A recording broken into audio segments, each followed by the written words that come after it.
Zlatna si ribica u akvarijumu sećanja, zagrljaj koji još traje, poljubac koji ne prestaje.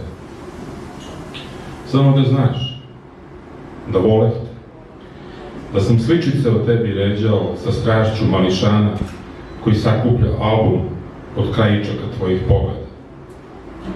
Čak sam se radovao i duplikatima. Sa zebnjom iščekujućeg poljupca sam otvarao tek pristigle kesice novog dana i iznova ostajao zapanjen pred novinom tvoje lepote. Kao pred najređom sličicom. Stajao sam kao dečačić pred tobom, tražeći nevešto izgovore za smetenost, razoružan od svih praćki. Pocrveneo bih kada bi mi se kesa izmaštanih poljubaca prosula pred tobom i trapavo ih kupio na brzinu.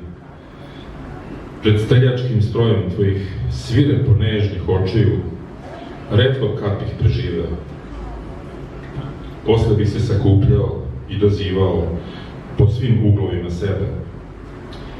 Zaletao sam se u snovima ka tvom naručju, kao dete koje žuri da se zapljune u igri žmurke.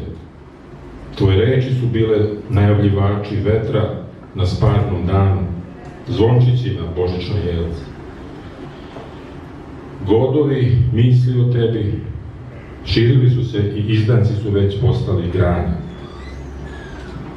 Prebiram, evo, prosjački između ovo malo reči, da nađem po koju iole prikladom, da prišijem kao dugme na stari kaput ljubavi koji još greje.